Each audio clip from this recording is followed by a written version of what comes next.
A análise de investimento na empresa, hoje ela tem que ser bastante criteriosa e também, além de ser essa criteriosa, os seus resultados devem ser muito bem claros para todas as pessoas envolvidas. E tem que se saber também, com segurança, quais serão os investimentos totais, seus componentes, quais são os custos que estão envolvidos, os benefícios que se espera do investimento e qual um retorno também que se estima, né? Então, é muito importante conhecer, apresentar também metodologias e conceitos envolvidos, tais que seja mais fácil para assim entender e habilitar também a pessoa que está envolvida, né, a elaborar e analisar com segurança projetos de investimento, análise de custo e rentabilidade de resultados, para ter uma tomada de decisões mais assertivas e com maior resultados, né? Os empresários, investidores, agentes financeiros, formuladores de política públicas, entre outros atores também, ele tem interesse em avaliar o resultado de determinadas atividades econômicas, isso é uma certeza, né? E nós temos aqui algumas metodologias bastante interessantes para determinar resultados de atividades econômicas. Entre essas metodologias, a metodologia da teoria econômica, da apuração de custos de produção, que é desenvolvido pelo Instituto de Economia Agrícola, né? A metodologia de contabilidade, que desdobra em contabilidade geral e contabilidade de custos, e a metodologia de análise também de fluxo de caixa. Em síntese, né, oferecer conceitos que evitem confusões e que para facilitar a interpretação e até mesmo a crítica dos indicadores de desempenho econômico. Do ponto de vista social, o resultado da atividade econômica, ela é o valor utilizado, né, pela utilização dos recursos produtivos da sociedade. E esse valor criado ou valor adicionado correspondendo ao valor bruto da produção. O que seria esse valor bruto da produção? Seria a somatória das quantidades produzidas por diversos bens, né, multiplicado pelos seus respectivos preços, menos o valor dos insumos intermediários utilizados no processo produtivo. E a produção, ela vai criar um valor, mas também ela vai destruir esse valor, né? O resultado é a diferença entre o valor criado e o valor destruído. Olha, é muito importante, o lucro, então, são os resíduos que sobram após o pagamento das remunerações dos fatores produtivos. O que seriam esses fatores produtivos? Terra, capital e trabalho, né? E esse lucro econômico, ela é a remuneração específica de um fator de produção que pode ser a capacidade organizacional e de decisão responsável sobre incerteza também, né? O mesmo agente pode ser ao mesmo tempo empreendedor, capitalista e proprietário de terras, como ocorre frequentemente na agropecuária brasileira e no resto do mundo também. Então, isso não muda a natureza das remunerações, mas traz complicações significativas para a operacionalização dos conceitos e para a interpretação de alguns resultados, de algumas atividades também na área produtiva. E muito interessante hoje que o empreendedor, ele hoje se faz como se agente econômico, né? Então, esse empreendedor cuja decisão de o que fazer e como fazer, passa a ter papel preponderante sobre a execução. Então, a decisão, sempre hoje, em questões de muitas incertezas, né, e o controle tornam-se funções centrais, separadas também, muito separadas das funções operacionais. E nessa teoria, né, que é a teoria econômica, o lucro econômico é igual ao valor da produção, menos salários, menos juros, menos arrendamento da terra, valor dos insumos e depreciação. A metodologia de apuração do custo de produção do Instituto de Economia Agrícola é uma tentativa de operacionalizar os conceitos da teoria econômica, né? Mas, contudo, as primeiras tentativas ao incorporar custos de oportunidade imputados para todos os fatores de produção, geraram custos sistematicamente acima dos preços de mercado, né? Então, assim, o custo de oportunidade, ele é a remuneração de um fator de produção em um melhor uso alternativo a usar, por exemplo, suas próprias terras. É o arrendamento que poderia ser recebido, e o custo-oportunidade do capital próprio investido no estabelecimento é a remuneração obtida no mercado financeiro, caso os recursos não fossem imobilizados. E na agricultura familiar, a mão de obra dos membros da família, muitas das vezes, ela não é remunerada diretamente, mas assim, ela é um custo, né? Mas o seu custo de oportunidade corresponde aos salários que seriam recebidos caso as pessoas trabalhassem fora desse estabelecimento. Então, eles têm que ser computados, sim. Agora, o problema prático, ele reside assim na determinação dos custos de oportunidade que se refere às transações potenciais. É o que não acontece efetivamente, né? Então, imputar o custo de oportunidade do uso da terra pelo valor dos arrendamentos da região sobreestimará os custos. Se a opção de arrendar não for viável, né, se for o caso. Da mesma forma, a mão de obra só teria um custo de oportunidade positivo se houver a oferta de empregos na época do ano em que o estabelecimento familiar demanda o trabalho. Então, a metodologia desenvolvida pelo Instituto de Economia Agrícola, ela desdobrou os custos correspondentes a despesas em dinheiro. Essas despesas em dinheiro seria o custo de operacional efetivo. E também os custos implícitos, como depreciações e mão de obra familiar. O resultado apurado, ele vai representar um agregado das remunerações da terra, do capital e do empresário. Já o custo operacional total inclui, além do COE, que é o custo operacional efetivo, os custos médios da mão de obra familiar, cujo valor é imputado pelo custo de oportunidade e da depreciação de máquinas, equipamentos e benfeitorias.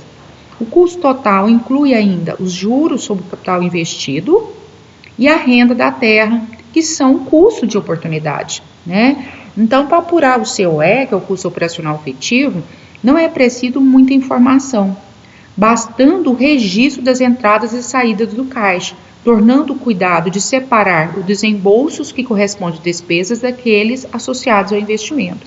Grande parte dos produtores, eles estão aí focados no COE, né? E aí, como nós falamos, não precisa de tantas informações. O COE é aquele custo envolvido no manejo, realmente, nos insumos, o que é gasto, né? No manejo, exemplo, se eu for plantar soja, o que eu vou gastar com insumos, né? Com operações com máquinas, operações manuais. Então, seria aqueles custos diretamente linkados à produção, né? Ainda que não seja possível determinar o lucro do empreendimento, a diferença entre a receita líquida e o custo operacional efetivo permite avaliar a capacidade do estabelecimento agropecuário manter-se em atividades no curto prazo.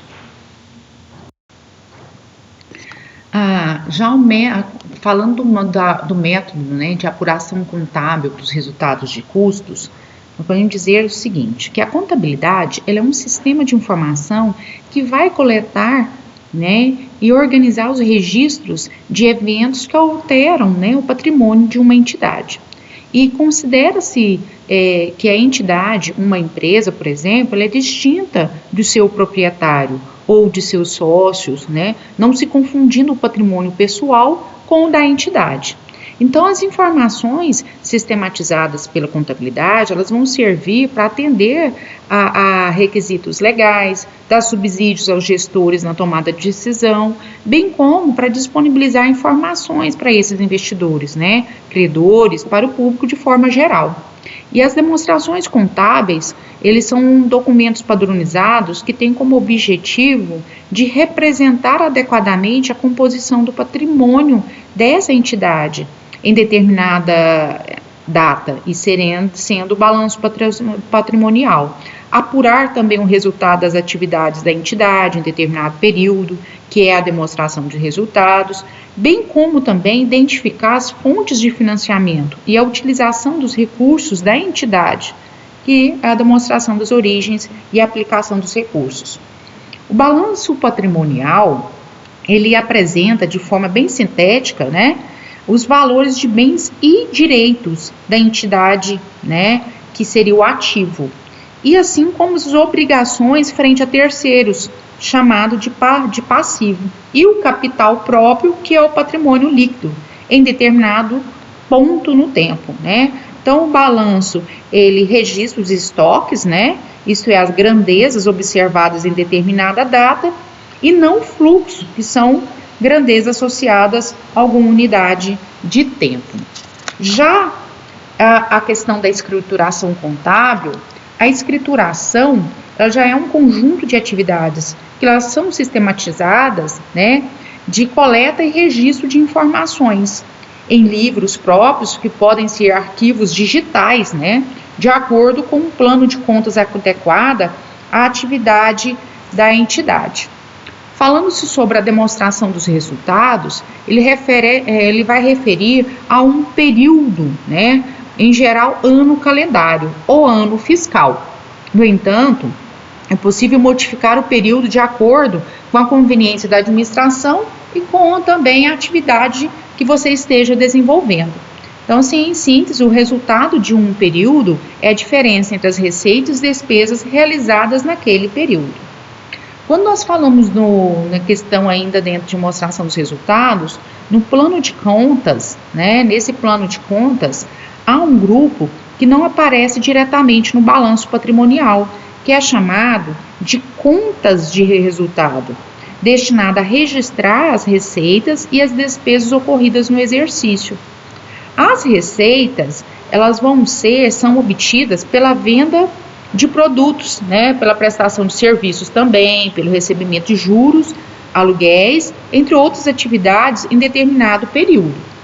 Já as despesas, né, são produzidas pelo consumo, não pela aquisição, tá, de insumos e serviços produtivos, pela incidência de juros a serem pagos, impostos e taxas, seguros, né, água, luz, telefone, entre outros tantos itens, né? Assim, gente, a despesa, ela é o sacrifício incorrido em determinado período para a obtenção de uma receita, né? Então, a gente pode dizer a rigor, né, quando enchemos o tanque de combustível de um veículo, não realizamos uma despesa, apenas trocamos, né, como assim, digamos, uma célula de 100 por 100 de gasolina, né? A despesa será realizada quando o veículo andar e consumir essa gasolina. Então, suponha que após realizar diversas entregas, esse veículo ainda tenha meio tanque de combustível, né? Então, assim, a despesa gerada foi de R$50. No balanço, essa despesa seria registrada como uma diminuição do ativo, né, de 100 para 50, na conta combustível, né? Para encontrar o resultado do exercício, utilizamos uma conta de apuração do resultado do exercício. A conta de despesa e receita são encerradas no final do exercício, que é a data que se refere ao balanço, fazendo-se lançamentos pelo método de partidas dobradas, de forma a zerar o saldo das contas de receitas e despesas, né? Então, as contas de despesas são creditadas pelo valor do seu saldo, né, debitado da conta de apuração dos resultados. As contas já de receitas são debitadas pelo valor do saldo e a conta de apuração de resultado é creditada pelo mesmo valor. Feito esse procedimento, assim, para todas as receitas e despesas, obtém-se o saldo da conta de apuração de resultado, né? Se o saldo, então, for credor positivo, o valor obtido será o lucro do exercício. Se devedor negativo, o empresário terá prejuízo, né? Então, o exemplo apresentado na figura, ela é muito simples, né? E nas operações de uma empresa real, os itens de receita e despesas chegam facilmente à casa de centenas, frequentemente de milhares, né? Então, nesses casos, sem um método de contabilização, a probabilidade de ocorrer erros ou omissões torna muito grande. Então, desse modo, receitas e despesas e resultados são grandezas relacionadas a um período, a um intervalo de tempo, né? São fluxos, ativo, passivo e patrimônio líquido, referem-se a uma data, a um ponto no tempo, né? São os estoques aí também. Então, os fluxos são determinados pela diferença do valor dos estoques em dois momentos distintos no tempo, em síntese. O método de contabilidade de custos associa as despesas incorridas em um período aos produtos ou serviços produzidos no mesmo período. Assim, então, a despesa refere-se a um período, o custo aos produtos, né? Os custos são classificados em custos variáveis, porque variam com a quantidade produzida, e os custos fixos, que não variam com a quantidade produzida e não corridos, mesmo que a firma permaneça inalterada. Um exemplo aí de custos variáveis, né, são estabelecimentos, o que seriam, por exemplo? Seria um estabelecimento agropecuário, por exemplo, seria para se produzir milho e soja, cada cultura, por exemplo, precisa de algumas despesas com insumos, serviços, então fertilizante, semente, isso é o custo o quê? Variável. Já os custos fixos são comuns a todos os produtos, são exemplo de custo de fixo, despesa com administração do estabelecimento, impostos sobre a terra e sobre o veículo, automotores, as despesas com o sistema de segurança, entre outros, né? Na verdade, a contabilidade de custos, então, ela adota critérios racionais para ratear os custos fixos entre os diversos produtos do estabelecimento. E dentre esses critérios, podem ser incluídos a área destinada à produção, a duração do ciclo produtivo e a quantidade de trabalho alocada nas diferentes culturas. Então, um indicador útil para a gestão do negócio é o custo médio de cada tipo de produto, obtido pela divisão do custo total de um tipo de produto, pela essa quantidade produzida, né, desse mesmo produto. Então, assim, os custos dos produtos referem-se ao custo total, né? O que seria esse custo total? A soma do custo variável mais o custo fixo. A soma dos custos de todos os produtos produzidos em determinado período é igual à soma de despesas incorridas no mesmo período. Na análise, né, do fluxo de caixa, é empregado para avaliar projetos, assim como esquemas de amortização de empréstimos e aplicações financeiras. Uma das diferenças relevantes entre a análise econômica de projetos e a análise de amortizações ou aplicações financeiras diz respeito ao fato de que valores da amortização de empréstimos ou de resgate de títulos são conhecidos como certeza, né? Ou com um elevado grau de certeza, ao passo que as análises de projeto, os valores são estimados ou às vezes projetados com base nas informações disponíveis no momento, né? Então, assim, os fluxos de caixa, então eles são sequências de valores indexados no tempo, resultantes de transações vinculadas a um projeto ou negócio. Consideram-se entradas e saídas líquidas de caixa em cada período, sem discriminar se as saídas são despesas ou investimentos, nem se importar com a natureza das receitas. Para fins didáticos, né, vamos analisar dois fluxos de caixa muito simples. Para cada período, as saídas de caixa serão representadas por setas para baixo, né, seriam esses valores negativos, e as entradas por setas para cima, que são os valores positivos, em torno de um eixo que representa o tempo. As entradas e saídas de caixa correspondem ao saldo do caixa ao final do período. Se o valor pago for maior que o recebido, será considerada apenas uma saída de caixa correspondendo à diferença entre o recebimento e pagamentos. Assim, por exemplo, em entrada-saída igual a zero, pode significar que não houve movimentação nenhuma, em que os recebimentos foram iguais aos seus pagamentos em síntese, né? A figura, ela representa dois fluxos de caixa, cuja soma de entradas e saídas é igual a 20. Contudo, do ponto de vista econômico e financeiro, esses dois fluxos de caixa, então, seriam equivalentes, né? Então vimos que normalmente os agentes preferem receber certa quantia antes do que receber a mesma quantia depois, né? Então, para aceitar receber depois, os agentes requerem um prêmio na maioria das vezes. Então, a distribuição das entradas e saídas de caixa ao longo do tempo, sim, eles fazem diferença. Esses 4 métodos que foram vistos, né, são bastante interessantes, né, esses 4 métodos. Foi a metodologia da teoria econômica, a metodologia de apuração de custos de produção desenvolvida pelo Instituto de Economia Agrícola.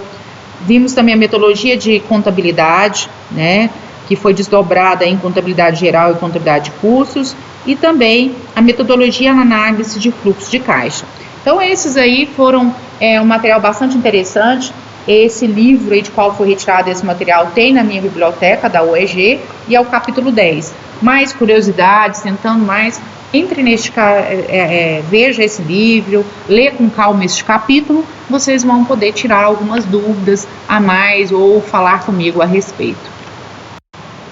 Quando nós falamos de metodologia de custo, gente, quase todas as metodologias, elas se remetem hoje, né, a Matsuga et al. 1976, que é o Instituto de Economia Agrícola, né, e assim, tanto é que o IFAG, né, que é o Instituto de Fortalecimento, por exemplo, Agropecuário de Goiás, ele se refere a essa metodologia, e vários outros também eles foram adaptando, né? Então tudo se começou, quando nós falamos que o custo operacional efetivo, custo total, começou com Matsuba, né? Então começou em 1976, e ele foi sendo adaptado e ajustado, né, as metodologias em cima desta metodologia, né?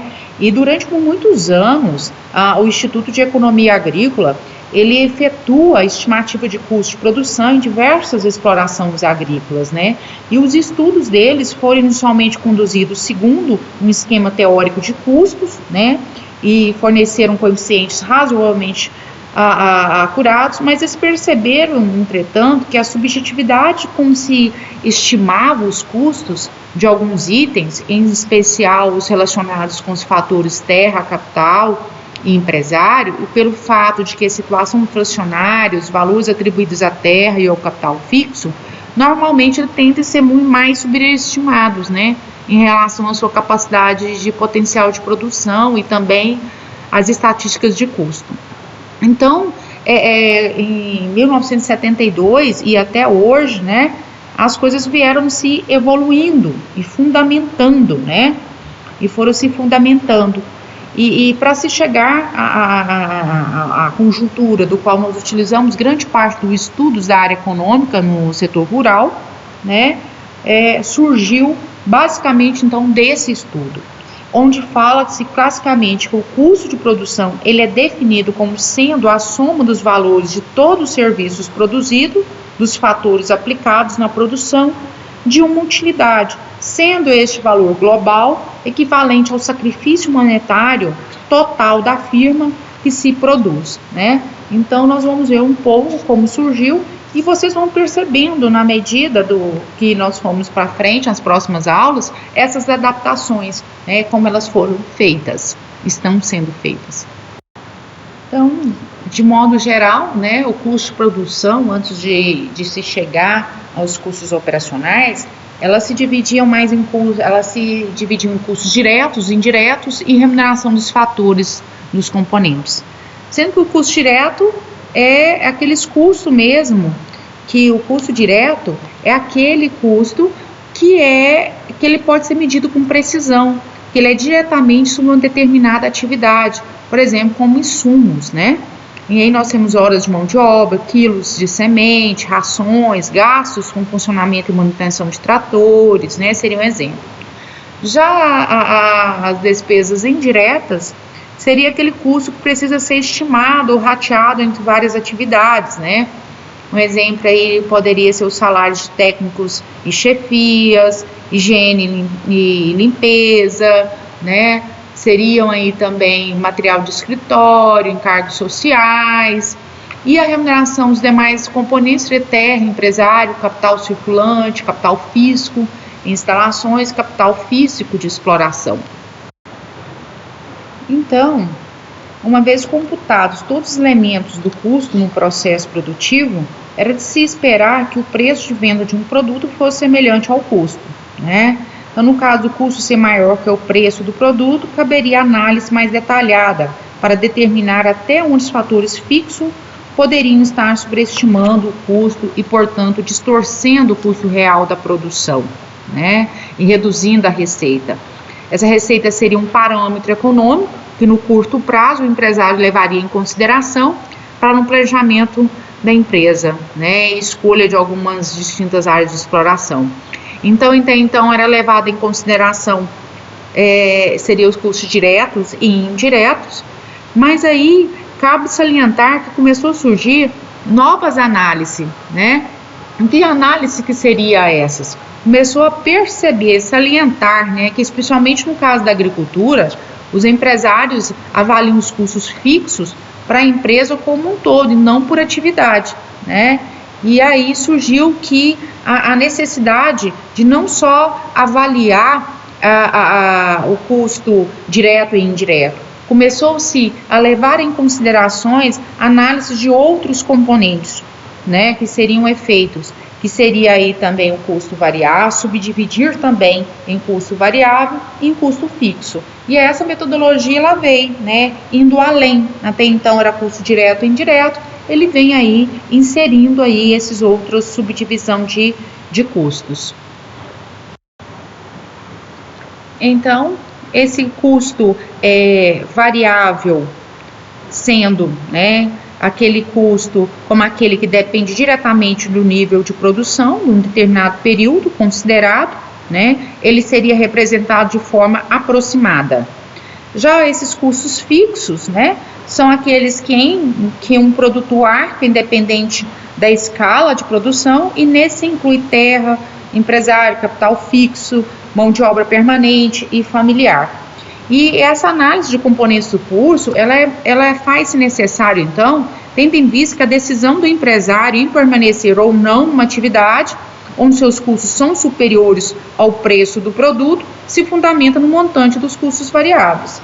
E na medida que o preço também não cobre o custo variável médio, com consequência, o produtor seria levado a diminuir a produção ou até mesmo deixar de produzir, né? E nessa nova situação, o prejuízo seria incorrido. Então, essa análise do custo fixo e variável, ela se torna mais clara e foi adaptado com o decorrer, né? Então, como nós falamos, antes era o custo direto e indireto, com essa metodologia surge aí, então, o custo fixo e o custo variável, junto com o COE, custo operacional efetivo, né, que é o COE, o custo operacional efetivo, nós vamos ver aqui a pouco, o COT, o custo operacional total, e o custo total de produção. Então, foram consequência deste estudo.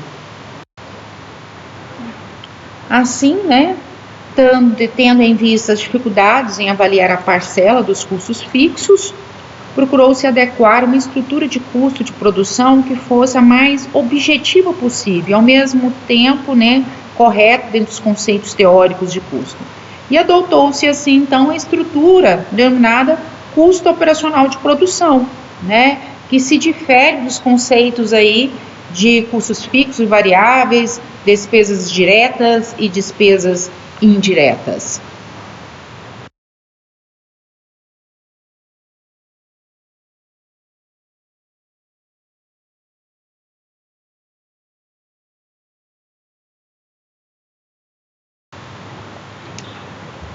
A sugestão desse estudo, né, implica numa metodologia utilizada que é que os próprios empresários, de acordo com seus valores subjetivos e também com os valores dos seus ativos fixos, decidam se deve ou não continuar numa dada atividade, né? Mas é preciso entender também, ter em mente as peculiaridades específicas da produção agrícola que envolvem, além dos riscos econômicos, riscos climáticos e também problemas ligados às características regionais. O que se pode concluir com esse estudo é que existem, para análise de uma cultura, condições de qualidades de localização, né, condições de localização no meio físico e variáveis regionais que podem afetar tanto a produção quanto os centros de custos, né? E a necessidade implica numa regionalização, num cuidado específico de análise de custos de produção, né, de uma determinada região que ela está inserida, no nível tecnológico, né, desse empreendimento. E cabe a observação de que os custos podem apresentar também diferenças significativas, apesar de satisfeitas as condições acima, né, enumeradas que nós falamos, entre um produtor que detém os fatores de produção e outro que produz sob determinado tipo de contrato, por exemplo, como a questão do arrendamento, né? Então, o que esse estudo falou, ele trouxe, foi novas análises, observações, né? E ele vem trazendo a necessidade de uma adaptação. E é essa adaptação que veio para esse estudo em si, que até hoje, isso está como dizendo que está sendo utilizado nos custos operacionais. Tudo que a gente hoje, grande parte dos nossos estudos, do que nós usamos em custo de produção, eles vieram de duas publicações básicas, né? Que foi de Matsunaga et al. 1976, que foi adaptado, né? Chegou por Martin et al., né? De 1998, ele veio acrescentando, né? Então, quando veio Matsuga, ele foi utilizando novos conceitos, passando de custo direto, indireto, variável, fixo, e surgiu o custo operacional, né? Martin et al., ele veio com informações e teorias, né, do Instituto de Economia Agrícola e adaptou, né? E hoje nós temos o custo operacional efetivo, custo operacional total, custo operacional de produção, e esses novos custos surgiram, né, adaptando, e eles são utilizados até o momento. Alguns fazem alguns ajustes, mas é o que nós ainda usamos como referência. Para se estimar o custo das atividades agropecuárias, é necessário um conjunto de informações a ser obtidas pelos produtores, sem os quais a tarefa fica praticamente quase que impossível, né? E foi com esse objetivo de agilizar o cálculo das estimativas de custos, né, e de estimar sua adoção em nível administração rural, que o Instituto de Economia Agrícola desenvolveu em parceria com o Centro Nacional de Pesquisa, Tecnologia e Informática para a Agricultura, que é a Embrapa Informática Agropecuária, o Custagre, né? E esse Custagre é um software que permite estimar custos de produção e de mecanização de empresas e organizações de produtores, né? E para o desenvolvimento do software, utilizou o conceito de custo operacional desenvolvido pelo Instituto de Economia Agrícola, né, com a Matsunaga 1976, conceituado como sendo despesas efetivamente desembolsadas pelo agricultor, mais as depreciações de máquinas, benfeitorias e outros. Em síntese, né? Este hoje é o que nós usamos até hoje, com algumas adaptações, mas é o custo operacional efetivo, o custo operacional total e o custo total de produção que foi desenvolvido nesta obra e nós utilizamos até o momento, né? E onde também a FAEG e outros também adaptaram. Sendo que o custo operacional efetivo, que é o COE, ele constitui o somatório com despesas com operações realizadas por empreita e despesas em material de consumo, né, material consumido. Já o COT é a somatória do COE, mais outros custos operacionais, como depreciação de máquinas, encargos diretos e financeiros e outras despesas. E o custo total de produção, conhecido também como CT, custo total, é o somatório do COT e outros custos fixos, como arrendamento de terra e a remuneração do capital fixo. É muito importante dizer que, além do trabalharmos também com o custo operacional, né, efetivo, o custo operacional total, o custo total de produção, né, outros indicadores, né, econômico-financeiros são muito importantes para ser considerados, né, como entre eles a receita bruta, fluxo de caixa, margem bruta, ponto de nivelamento, lucro operacional e índice de lucratividade.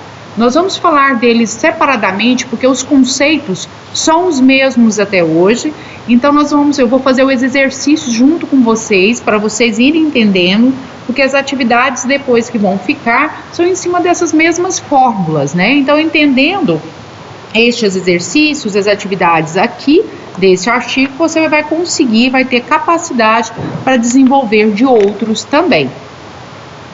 E dentre essas atividades, desses indicadores, um importante indicador, e tudo se inicia com a receita bruta, né? A receita bruta é a receita esperada para determinada atividade e tecnologia e respectivo rendimento por hectare, por um preço de venda pré-definido, né?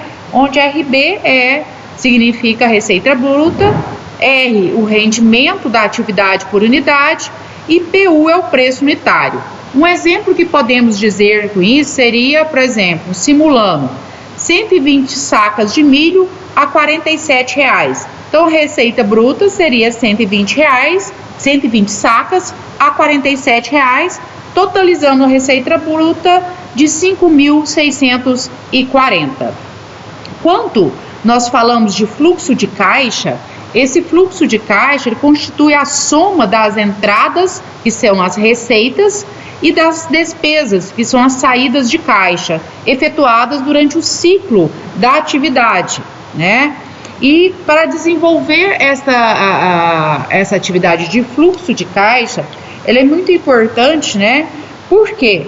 Porque as saídas de caixa serão dadas pelo custo operacional efetivo, adicionado dos encargos diretos, que é contribuição especial, a Seguridade Social, rural, encargos financeiros, seguro e outras despesas, desde que se considerem esses itens de estimativa do custo. Então, o fluxo de caixa, gente, em síntese, é o indicador mais utilizado pelos empresários rurais para medir o resultado de uma determinada atividade e quanto que vai ter de recurso disponível também. E nós vamos fazer um exercício prático depois para saber sobre fluxo de caixa. Também um outro indicador muito importante é a margem bruta. A margem bruta, ela pode ser feita em cima do COE, do COT e CTP. Quando a margem bruta é do custo operacional efetivo, é a margem, né? Isto é, o resultado que sobra após o produtor pagar o custo operacional efetivo em relação a este mesmo custo e em porcentagem. Nós vamos fazer exercícios práticos mais à frente. Temos também a margem bruta, que é COT. Então, calculado como anterior, mas nesse caso, em relação ao custo operacional total, né? E é estimado pelo margem bruta igual a receita bruta menos custo operacional total, dividido pelo custo operacional total, vezes 100 para ver a percentagem. E assim, essa margem indica qual a disponibilidade para cobrir os demais custos fixos, o risco e a capacidade empresarial do proprietário, né? Temos também a margem bruta de CTP, o procedimento do cálculo é idêntico aos anteriores, e nesse caso relativo ao custo total de produção, e é estimado pela margem bruta, receita bruta, menos custo total de produção, dividido pelo custo total de produção, vezes 100 para ver a percentagem. Nesse caso, indica a margem disponível para remunerar o risco e a capacidade empresarial do projeto. Então, além desses conceitos também, consideram-se indicadores de custos em termos de unidade de produto, denominado assim, chamado ponto de nivelamento. Esse ponto de nivelamento, isto é, para um determinado nível de custo de produção, qual a produção mínima necessária para cobrir um custo, dado o preço de venda unitário para o produto, né? O ponto de nivelamento, como a margem bruta, ela pode ser em cima o ponto de nivelamento do COE, do COT e do CTP. O ponto de nivelamento é o custo, então, dividido pelo preço unitário, sendo esse preço unitário o preço de venda. Exemplo, se eu tenho uma produção de 120 sacas de milho a R$ 45, reais. Se eu fosse fazer aqui, eu colocaria o custo total para mim produzir, né, esses 120 sacas, né, o custo total, sendo COE ou CTP ou custo total de produção, ao preço aí de R$ 45, né? Então seria o preço unitário, pode ser por saca, por tonelada, por metro cúbico, né, por litro. Portanto, esses indicadores permitem visualizar, dado o preço de venda e o rendimento do sistema de produção considerado por atividade. Quanto está custando, né? Quanto que está custando a produção em unidades de produto e, se comparado ao rendimento, quantas unidades de produto estão sobrando, né, para remunerar os demais custos. Uma forma também de análise muito utilizada pelos produtores rurais é estimar quantas unidades de produto são necessárias para se obter determinado volume de produção por hectare e quanto sobra para cobrir os demais custos, né?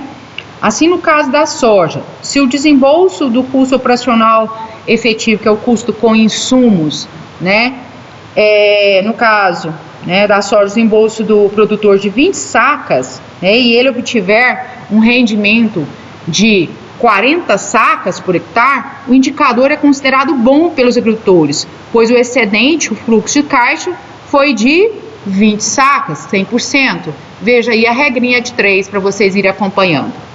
Se o produtor obtiver um rendimento de 50 sacas, o resultado é considerado ótimo, pois gerou um excedente, que é um fluxo de caixa de 30 caixas, correspondente a 150%.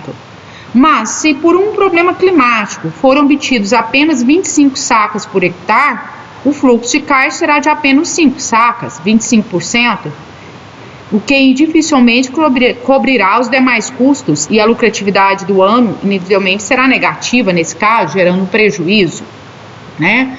Nós temos outro indicador que é o lucro operacional, né? Esse lucro operacional constitui a diferença entre a receita bruta e o custo operacional total por hectare. Esse indicador é estimado em valores monetários e em quantidade de produto por determinada atividade também. Então, o lucro operacional é igual a receita bruta menos o custo operacional total. O indicador de resultado lucro operacional mede a lucratividade da atividade no curto prazo, mostrando as condições financeiras e operacionais da atividade agropecuária. E, por fim, o índice de lucratividade, sendo que esse índice de lucratividade, esse indicador mostra a relação entre o lucro operacional e a receita bruta em percentagens. É uma medida importante de rentabilidade de atividade agropecuária, uma vez que mostra a taxa disponível de receita da atividade, após o pagamento de todos os custos operacionais, encargos, inclusive depreciações.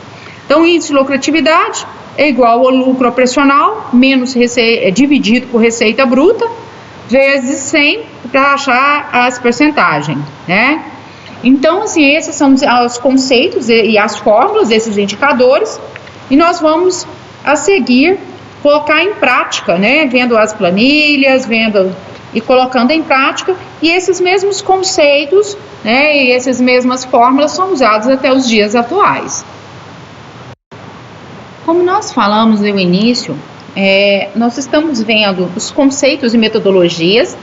Nós começamos, né, vendo esses conceitos, essas fórmulas, e elas são até os dias atuais, né, essas mesmas fórmulas. É ajustado a questão da metodologia de custos, alguns, mas as fórmulas e os indicadores são os mesmos. E nós estamos estudando este artigo que foi em 1998. Lógico, os coeficientes técnicos mantêm o mesmo, que a unidade, quantidade, ou às vezes foi ajustado devido à tecnologia, né, dos manejos. Mas nós vamos entender essas planilhas e esses cálculos para que vocês possam fazer os exercícios, né, independentes. Se nós pegarmos uma planilha da safra 2020 e 2021, nós vamos usar essas fórmulas, né, para achar os indicadores econômicos. Então, nós estamos entendendo para a gente depois utilizá-los em outras planilhas. Vamos entender, então, né, essa questão, que aqui é a questão da soja. Olha, 45 sacas, muito baixo, mas para aquela época era necessário. Hoje a gente vê que isso aí não cobre nem os custos, devido aos custos que onerados também, mas não é isso que nós estamos analisando. Nós estamos analisando agora é saber fazer os cálculos, ok? Para entender, né, essa planilha, como eu falei para vocês, entendendo essa, nós entendemos outro, vai mudar os valores, mas os cálculos serão os mesmos. Vamos pegar aí para entender o primeiro, como que chegou nesse valor de 8,30 e 0,184 sacas, né? Em cima de mão de obra comum lá, operações, né?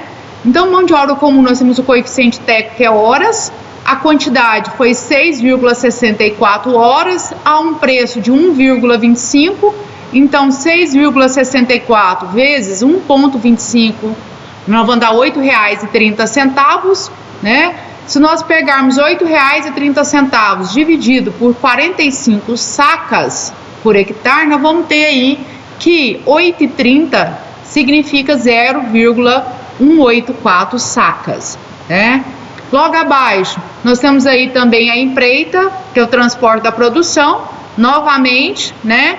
Como nós gastamos aí a questão do transporte 1 igual a 20, então 1 vezes 20 é 20, 20 dividido por 45 sacas é igual a 0,044, né, sacas. O que é o custo operacional efetivo aqui? Custo operacional efetivo, eu somei todo o manejo e operações para que se chegar nessas 45 sacas, né? E aí nós fazemos, né, questão de insumos, mão de obra direta, que seria custo direto, né? Direto manejo. A gente também costuma se dizer custo variável também. Nós vimos que foi somatório de custo com operações, com empreita e também com material de consumo. Somando esses três custos, nós temos o custo operacional efetivo, que deu o valor de 292,41. Se eu dividir esse 292,41 por 45 sacas, nós vamos dizer que o custo operacional foi de 6,49, né? 6,498 sacas. Aqui nós vamos continuar demonstrando esses valores, tá? Então aqui o que é para demonstrar? Primeira coisa, nós mantemos aqui o custo operacional efetivo, que é o somatório, né, que demos 292,40. O custo operacional total, nós somamos, o custo operacional foi o COE, mais, né, somando outros custos operacionais, que foi depreciação de máquinas, encargos diretos, fundo rural, seguro, encargos financeiros e outros. Somamos o valor de 478,45. Se nós pegarmos o custo operacional total, mais outros custos fixos, que faz parte do arrendamento, né, e outros custos fixos, e custo total, né, nós vamos ter aí, então, somando esses, nós vamos ter o custo total de produção. Então, é o somatório, o custo total de produção, ou conhecido como custo total, é todo o custo de todos os custos. Aqui, apenas fazendo um lembrete, quando eu fui fazer aqui o somatório, visualizei que este valor aqui não é 48,40, ele é 86,05, fazendo uma conferência, tá? Apenas para isso. Como que nós achamos, né, este valor de 110,99? Se eu quiser só fazer quanto que fica as operações com máquinas, como que eu acho operações? Mão de obra mais operações de máquina. Então, o centro de custo da operação ficaria 110,99. Bom, eu quero saber, entender o que é 7,77%. O que significa, né? Como que eu chego neste valor? Olha, vamos dar um exemplo, mão de obra. Se nós pegarmos a mão de obra, né, que é 22,72, para saber a porcentagem em cima do custo operacional efetivo, que é o COE, eu vou pegar 22,72 dividido pelo custo operacional efetivo, que é 292,47, vezes 100, vai me dar o valor de 7,77%. Ou seja, a mão de obra fica em 7,77% em cima do COE. Se eu quiser saber quanto que é essa porcentagem da mão de obra em cima do COT, que é o custo operacional total, eu vou pegar 22,72 dividido por 378,45, que é o custo operacional total, vezes 100, que vai me dar o valor de 6%. Se eu quero ver em cima do custo de total de produção, como que eu visualizo? Eu coloco 22,72, que é o valor da mão de obra, multiplicado pelo custo total de produção, que é dividido, né, que é 484,07, vezes 100, que vai me dar o valor de 4,69%. Se eu quero saber a porcentagem que fica a depreciação com máquinas dentro do COT, o que eu faço? Pego o valor de depreciação de máquinas, que é 33,37, divido pelo custo operacional total, 378,45, vezes 100, eu descubro que a minha depreciação está em 8,82% em cima do custo operacional total. Bom, e eu quero saber quanto que está, qual é a porcentagem do valor do meu arrendamento da terra, né, em cima do meu custo total, em cima de todos os custos. Eu vou pegar o valor, né, que é R$91, dividido por 484,07, vezes 100, me dá o valor de 18,80%. Agora, entendendo os indicadores de rentabilidade, né? Vamos começar desde o primeiro. Como que eu cheguei nesse valor dessa receita bruta? A receita bruta, nós vimos pela fórmula que foi colocada aqui embaixo. Receita bruta é o rendimento da atividade por unidade diária vezes o preço unitário, né?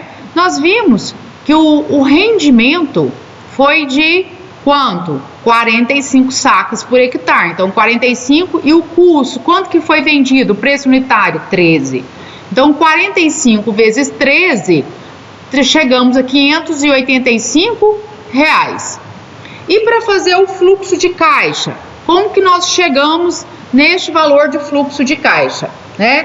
Lembrando que o fluxo de caixa, para chegarmos nele, nós temos que diminuir o que? A depreciação, tirar. Nós vimos na tabela, né, que é na anterior, que a depreciação está 33,77, né? Então, como que nós chegamos neste valor? Nós vamos pegar o custo operacional total, que é 378,45, menos 33,77, que é a depreciação, para chegar ao valor de 345,01. Então, a fórmula é receita bruta menos esse fluxo de caixa, né, menos aí a depreciação. Então, o que seria? 585 menos 345,01. Nós temos o valor do fluxo de caixa de 239,91. Eu estou demonstrando como que chegou a esses valores aí na planilha, né? Continuando, como que nós vamos chegar no valor de fluxo de caixa por saca? Nós vamos pegar então o valor do fluxo de caixa, que nós já temos anteriormente, que é 239,41, né? Pega esse valor, divide por R$13, é o valor da saca. Nós vamos achar que o fluxo de caixa é de 18,45 sacas, né? E vamos agora falar sobre margens, né? Temos aí a margem bruta em cima do COE, né? Como que nós chegamos nessa margem bruta, né? Então seria receita bruta menos o COE dividido pelo COE vezes 100. Então, seguindo a fórmula e já com os dados que nós temos, que a receita bruta é 585, COE 292,41, né? Então, com esses dados a gente já consegue fazer a fórmula. Então, 585 menos 292,41 dividido por 292,41 vezes 100, nós achamos a porcentagem de 100,06%, ou seja, excelente, não tem como, né, ser mais do que melhor que isso. Fazendo a margem bruta do COT, seria então 585 menos 378,45, que é o custo operacional total, dividido pelo custo operacional total, que é 378,45, que vai dar o valor de 54,58%. A margem bruta, né, que é 585, dividido por 484,07, que é o custo total de produção, né? Então, 585 menos 484,07, dividido por 484,07 vezes 100, igual a 20,85%. Significa, nesse caso, a margem disponível para remunerar o risco e a capacidade empresarial do proprietário. Olha a diferença se eu não colocar todos os custos. Agora nós vamos falar sobre o ponto de nivelamento, né? Lembrando que esse ponto de nivelamento, nós vamos saber qual é a quantidade mínima que nós podemos produzir, né? E que nós vamos pagar os custos sem inserir prejuízos. Primeiro, aí nós sabemos que o ponto de nivelamento ele pode ser feito em cima do custo operacional efetivo, do custo operacional total e o custo total de produção, né? Em síntese, então, seria o custo dividido pelo preço unitário. Qual que é o preço unitário de venda? R$13 por saca, né? Então, vamos lá. Então, vamos pegar e fazer, então, o COE. Então, seria o custo operacional efetivo, que é 292,41, dividido por R$13, vai dar 22,49. O que? Sacas, né? Então, quanto que foi o rendimento? 45. Então, se eu 22,49 sacas, eu vou pagar o meu custo operacional efetivo. E o restante que sobrar, eu posso investir. Fazendo o mesmo com ponto de nivelamento, custo total de produção, eu pagando todos os custos, né? Aí, então, é 484, que é o custo total, dividido por 13, dá 13,24 sacas. Se eu produzir 45 sacas, então eu vou colocar aí 45, né? Menos 37, e é o que sobrou desse daí, então, para investimento. Mas, assim, o que a maioria faz é em cima do COE, né? Mas é o ponto de nivelamento. E por último, nós temos aí, né, a questão do lucro operacional e o índice de lucratividade que ainda ficou. Mas o que é o lucro operacional? Então, o lucro operacional, ele é a receita bruta menos o custo de operação, né? Ok? Menos o COT, menos o custo operacional total. Então, o lucro mesmo que me sobra, né, o indicador de resultado, que vê toda a lucratividade, o que eu posso achar o lucro operacional? Eu posso achar, então, também em reais e em sacas. Se for em reais, eu vou colocar a receita bruta, que é 585, menos o custo operacional total, que é 378,45, que vai me dar o valor de 206,55. Se eu pego esse valor e divido por 13 reais, que é a saca, eu vou achar então que o meu lucro operacional foi de 15,89 sacas. E agora, por último, o índice de lucratividade, que é o último indicador de rentabilidade. O índice de lucratividade, ele é pela fórmula do lucro operacional, que nós vimos anteriormente, que foi 206,55, dividido pela receita bruta, né, que é 585 vezes 100. Então, meu índice de lucratividade, né, é 35,31%, é um índice de lucratividade bom. O que significa esse índice de lucratividade? Né, mostra a relação entre o lucro operacional e a receita bruta em percentagem, é uma medida importante de rentabilidade da atividade, uma vez que ela mostra a taxa disponível de receita da atividade. Então, eu tenho de receita 35,31%. Então, é o que? Quanto que sobrou, né? E então ela é bastante importante, é uma das taxas que os produtores assim mais visualizam, né? Tem mais interesse. são várias formas de nós demonstrarmos esses resultados, tá? Existem várias formas que são gerados, né, que são os gráficos, e esses gráficos nos mostram os resultados com bastante precisão e nos dá mais margem de análise, como o primeiro aí está falando o resultado da atividade, né? Questão quanto que em 100%, quanto que está o COE, o custo operacional total, né? Quanto que está o custo total de produção, e o lucro.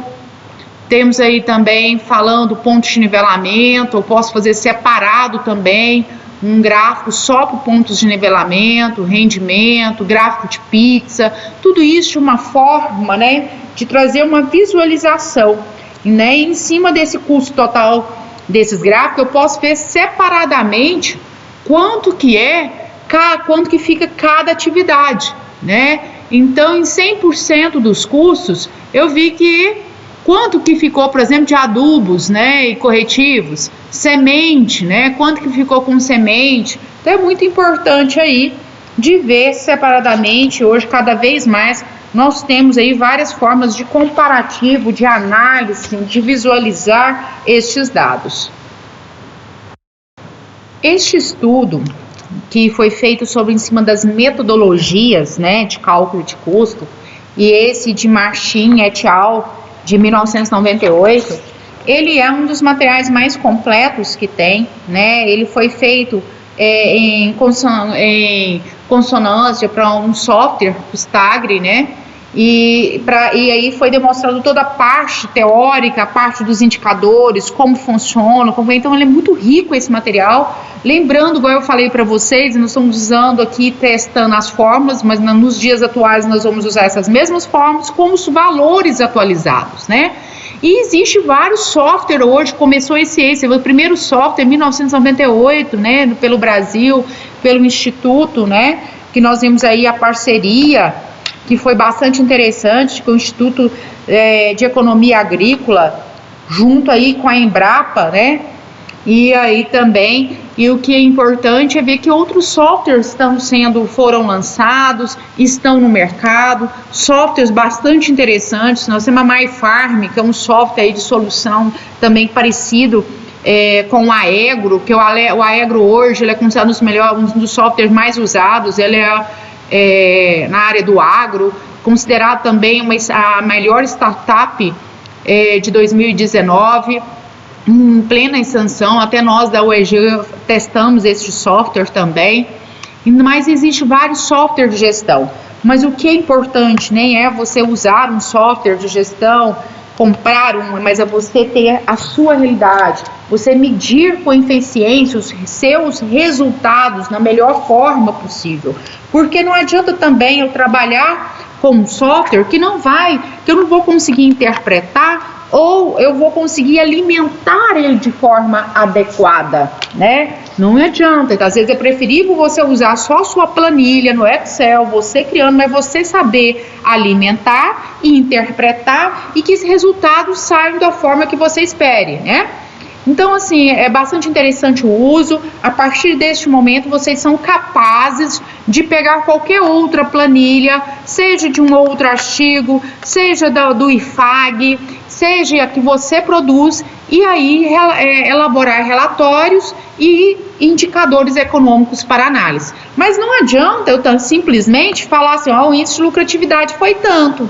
Mas o que significa o índice de lucratividade? Foi o quanto te sobrou, é a sua receita que sobrou. Meu ponto de nivelamento deu tanto. Mas o que significa esse ponto de nivelamento? É o número de sacas que você precisa produzir para você pagar os seus custos, né? E além desse, a sobra. O que é? Então, assim, você tem que entender o que te dá de retorno, todas dessas análises econômicas. Então, não adianta eu saber um indicador se eu não sei o que ele me significa também. E é importante o acompanhamento, os custos, momento atual de incertezas, variações que nós estamos, instabilidade de mercado. Então, se você entender o seu empreendimento, saber das suas realidades, é muito importante.